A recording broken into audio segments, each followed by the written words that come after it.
21 சக்தி பீடங்கள்ல தமிழ்நாட்டிலேயே முக்கியமான ஒரு பீடம் காஞ்சிபுரத்தில் இருக்கக்கூடிய காமாட்சி, மதுரையில் இருக்கக்கூடிய மீனாட்சி. ஒவ்வொரு ஊர்லயும் அம்பாளுக்கு அழகான பேர் வடிவுடையம்மன், கற்பக அம்பாள். ஒரு கஷேத்திரத்துக்கும் பிரபாவம் உண்டு. காமாட்சி அம்மன் கோவில்ல போய் பார்த்தோமானால் காமாட்சி எப்படி இருக்கான்னா 3 பிரகாரமா இருக்கும். 3 பிரகாரம், ஒரு அரை பிரகாரம் இருக்கும். மூலாதாரத்துக்கு அடியில் இருக்கக்கூடிய சுஷும்னே எப்படி இருக்கு அப்படின்னு 3 சுத்தம் படுத்துன்னு இருக்கு. யோகத்தினுடைய தத்துவம். காமாட்சிக்கும் கையில புஷ்பபானம் கரும்பு உண்டு, மன்மதனுக்கும் உண்டு. அது மாதிரி மதுரையில் இருக்கக்கூடிய மீனாட்சி, சீர்காழியில் இருக்கக்கூடிய திருப்புர சுந்தரி, வைத்தீஸ்வரன் கோவில் இருக்கக்கூடிய தையல் நாயகி. தையல் நாயகினா ஒரு குழந்தைக்கு சிசுன்னு பேரு உண்டு, கன்னிகைன்னு பேரு உண்டு, குமாரின்னு பேரு உண்டு, பாலைன்னு பேரு உண்டு. ரொம்ப சின்ன பெண்ணுக்கு பாலை அப்படின்னு பேரு. ஸ்ரீவித்யால பாலைங்கிறது ஒரு மந்திரம். அந்த பாலைங்கிற பருவத்துக்கு எக்ஸாக்டா தமிழ் டிரான்ஸ்லேஷன் தையல் அப்படின்னு பேரு. அதனால பாலாம்பிகாக்கு தையல் நாயகி அப்படின்னு பேரு. எந்த ஊர்லயும் இல்லாத இந்த தையல் நாயகிக்கு என்ன ஒரு அதிசயம் அப்படின்னுட்டா, அந்த அம்பாளுக்கு தங்கத்தினால தாலி கிடையாது, மரகதத்தினால தாலி கிடையாது, இரும்புனால தாலி போட்டிருப்பா. இப்படி தமிழ்நாட்டில் ஆச்சரியமா பல தேவி கஷேத்திரங்கள் இருக்கு. ஒவ்வொரு தேவிக்கும் காரண பெயர் இருக்கு இல்லையா? காசியில் இருக்கக்கூடிய அம்பாளுக்கு விசாலாட்சி அப்படின்னு பேரு. கண்ணு ரொம்ப விசாலமா இருக்கான். தேவியினுடைய கண் பெருசா இருக்கு. மீன் போன்ற கண்ணுடையவள் மீனாட்சி. இந்த காமாட்சி அப்படின்னு எல்லாம் அக்ஷி அக்ஷினே வச்சுட்டு சொல்றோமே,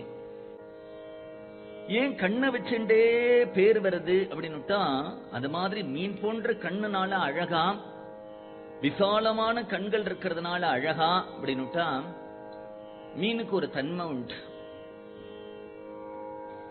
ஒவ்வொரு ஜீவனும் தான் ஈன்றெடுத்த குட்டியே ஒரு மாதிரி பரிபக்குவப்படுத்துறது. பறவைகள் எல்லாம் முட்டை போட்டுட்டு அந்த முட்டை மேல உட்கார்ந்து உட்கார்ந்து அடக்காத்து அடக்காத்து அதுல குஞ்சு பொறிச்சுட்டு வர்றது தொடருது. மீன் என்ன பண்ணும் அப்படின்னு முட்டையை போட்டுட்டு கண்ணுனாலேயே அந்த முட்டைய பார்க்கும்.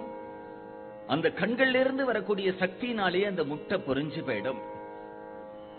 ஆம கரையில முட்டையை போட்டுட்டு தீர்த்தத்துக்குள்ள போய் நான் முட்டை போட்டமேன்னு ஸ்மரிக்கும். அந்த ஸ்மரணையினாலேயே அந்த முட்டை பெரிஞ்சு போயிடும். அதனால 3 விதமான தீட்சைக்கு இதை உதாரணமா சொல்லுவான். குரு சிஷ்யனை தொடுவார், அவனுக்கு ஞானம் ஏற்படும். பார்ப்பார், அவனுக்கு ஞானம் ஏற்படும். மனசுல ஸ்மரிப்பார், ஞானம் ஏற்படும். அப்படின்ட்டு 3 விதமான தீட்சைக்கு கோழியையும் மீனையும் ஆமையையும் சொல்லுவார். இந்த மீனாட்சி ராஜமாதங்கி அப்படின்னு ராணியா இருக்கக்கூடிய அவளுக்கு என்ன காரணம்னா, கண்கள்னாலேயே எல்லாரையும் கட்டாட்சம் பண்ணக்கூடியவள். காசியில் இருக்கக்கூடிய அம்பாளோ விசாலாட்சி, பெரிய கண்கள் உடையவளா இருக்கா.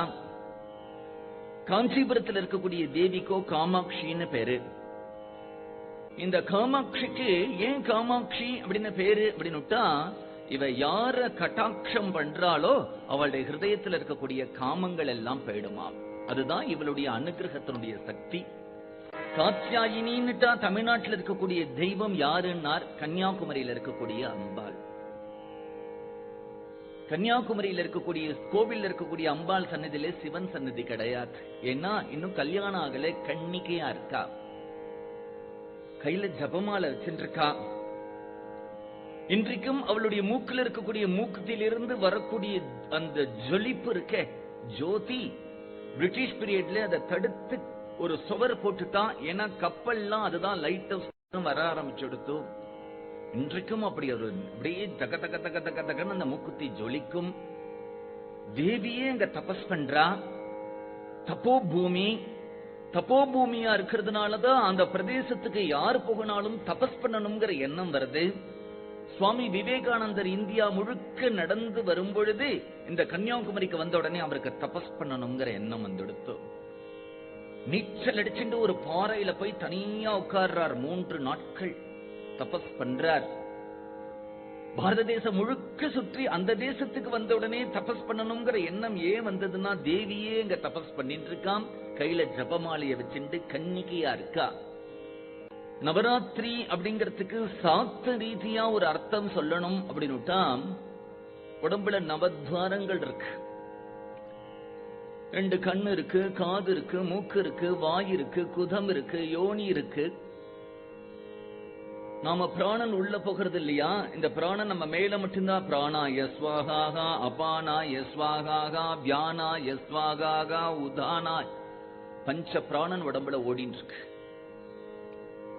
இன்றைக்கு டாக்டர்லாம் நம்ம சுவாசிக்கிற பிராணனை மட்டும்தான் பாக்குறான். பிராணன் மேல போகிறது, கீழே வர்றது, வயிற்றுல சுத்துறது, உடம்பு முழுக்க பரவி இருக்கு, பேலன்ஸ் பண்றது. சமானாய ஸ்வாஹா. இந்த பஞ்ச பிராணனும் நவத்வாரத்து வழியா தப்பித்துண்டு போகாம இருக்கு. அது ஒரு ஆச்சரியம்ங்கிறார். போயிட்டு வருதே. இந்த வாயு ஒவ்வொருத்தருக்கு பிராணன் போகும் பொழுது 7 பிறவிகள்னு சொல்லும் பொழுது நாம அடிக்கடி சொல்லியிருக்கோம். ஒரு மனுஷன் 7 தரம்தான் பிறந்து வரவான்னு இல்லை, 7 விதமான பிறவிகள் ஒவ்வொரு மனுஷனுக்கும் உண்டு. கேட்டகரிஸ். தேவர்களா ஒரு மனுஷன் போக முடியும், அது ஒரு பிறவி.